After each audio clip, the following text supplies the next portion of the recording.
Once again, BTS has managed to break the internet without even trying. Armies are celebrating, haters are speed running, the five stages of grief, and sections of the media are once again bouncing between rage bait headlines and shamelessly clinging to the traffic generated by seven men who are far too busy preparing for stadiums, music, and the World Cup to even care.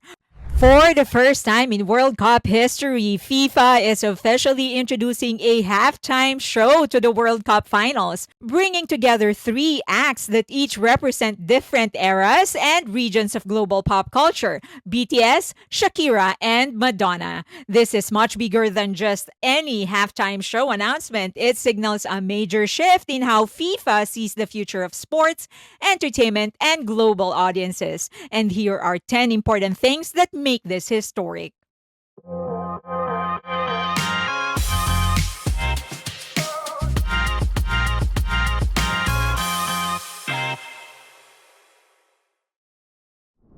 FIFA has never done this before. Unlike the Super Bowl, the World Cup final never needed a halftime concert to hold attention. Held every 4 years, football itself has always been the main product. The World Cup already commanded massive global audiences without additional spectacle. However, FIFA President Gianni Infantino recognizes the missed opportunities of not having one.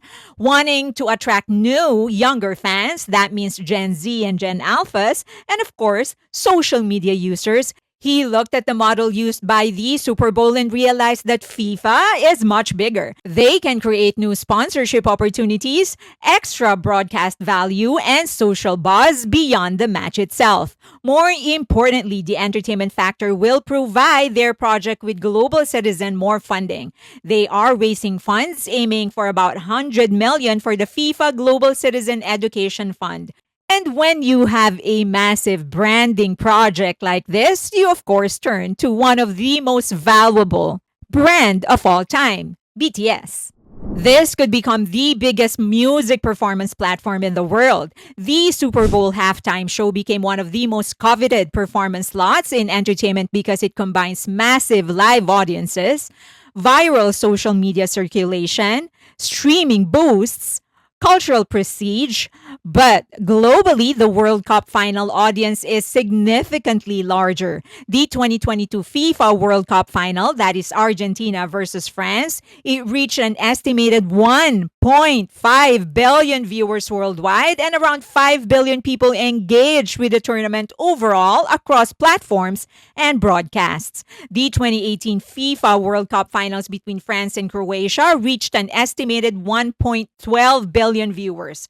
For context, the 2024 Summer Olympics opening ceremony in Paris drew about 28.6 million viewers across NBC and Peacock in the US and 23.2 to 24.4 million viewers in France. It reached close to about 5 billion people worldwide across the duration of the Games as per IOC or International Olympic Committee. The last Super Bowl in February 2025 drew approximately 127.7 million average viewers in the United States across Fox, streaming platforms, and Spanish language broadcasts. The gap is gapping.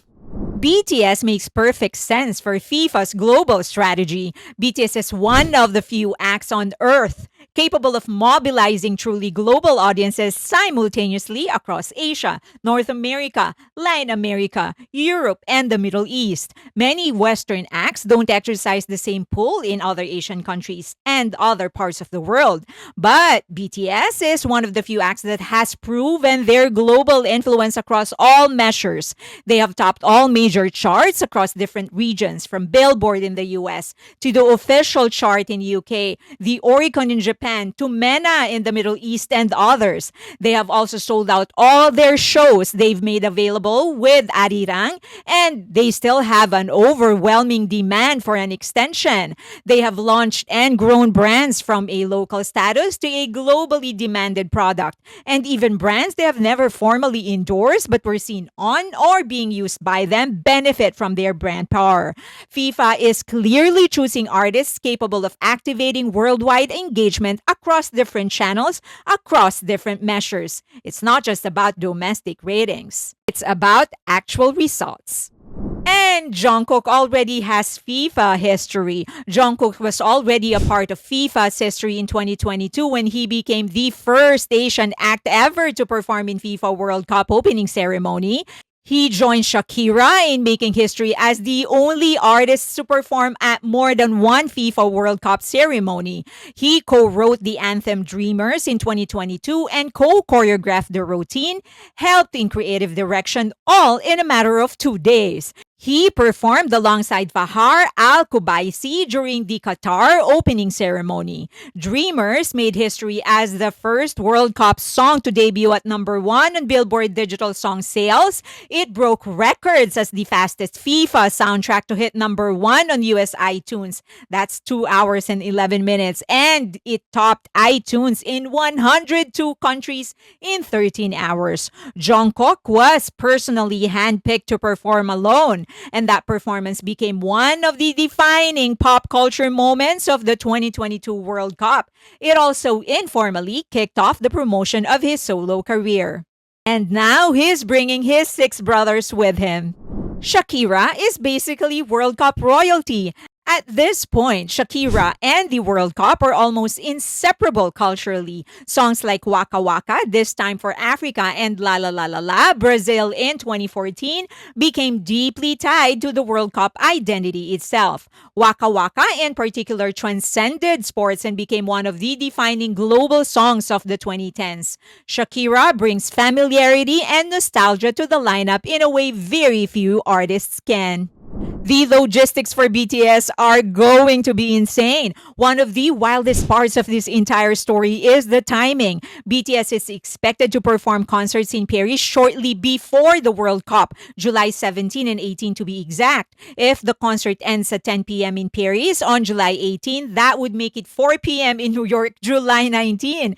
If kickoff is 6 p.m., July 19 local time, as it was in Qatar, they will just have a little over 24 hours to leave Europe, arrive in New York and New Jersey, rehearse, coordinate production, and perform live at the MetLife Stadium.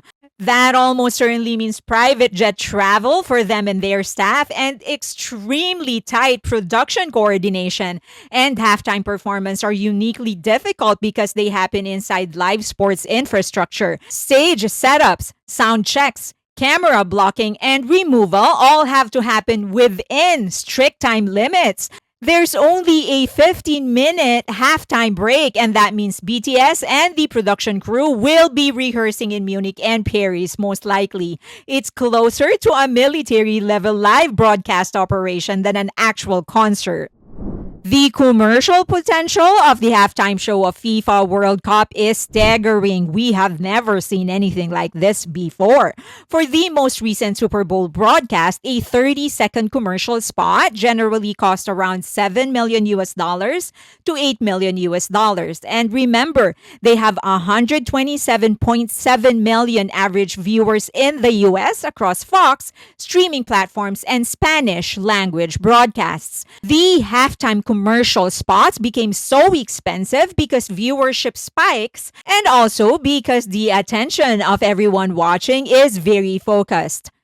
But FIFA World Cup has an average viewership of over 1 billion and it is watched globally.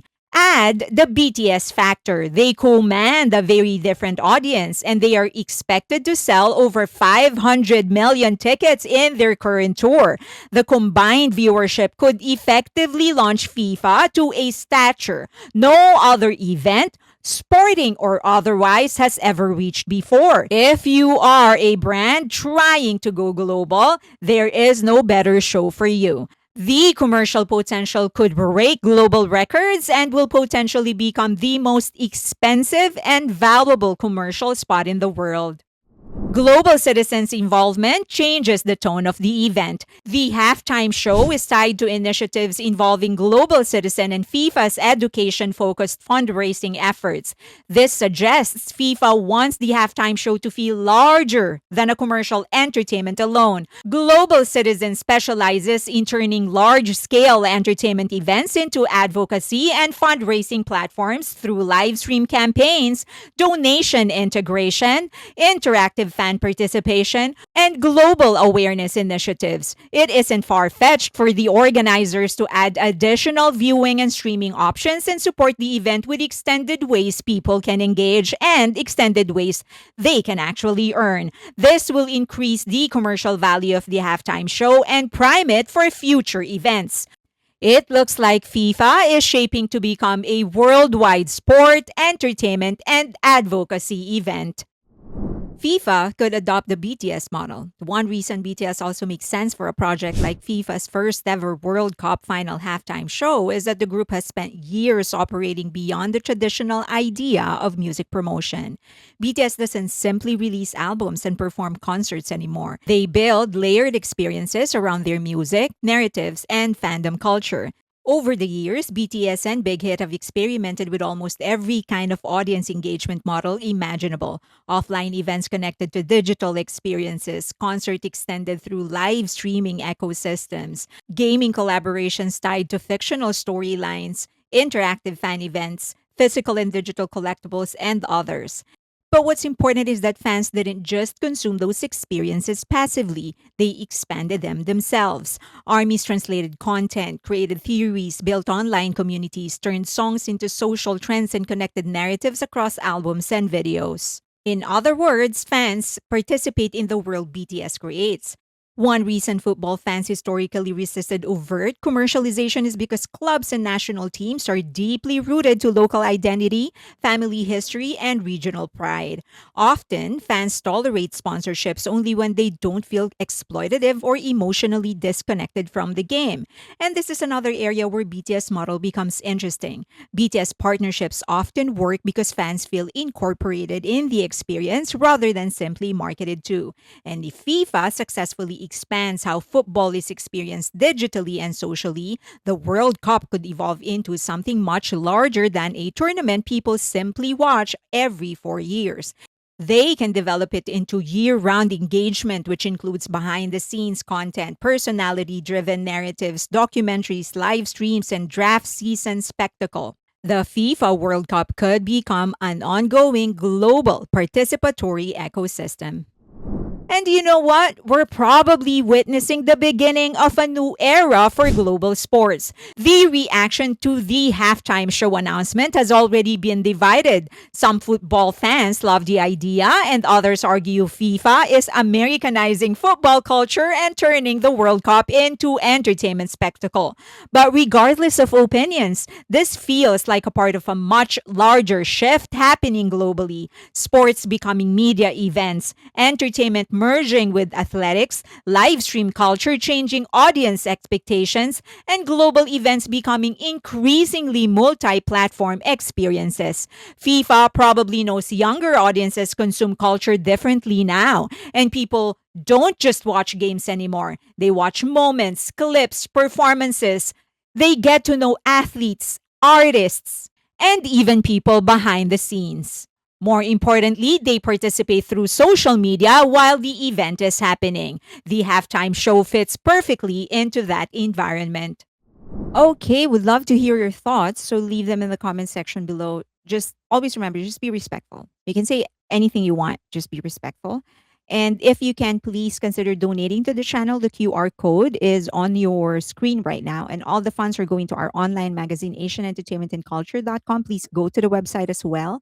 The traffic is actually helping us. We are planning to launch this very soon, a formal launch. It is currently in a soft launch, but yeah, so if you have any suggestion or if you have any contribution, please, I'm open to that. Also, please follow me on TikTok, X, IG, and also YouTube Shorts. I do way more there, more content, and I cover more topics.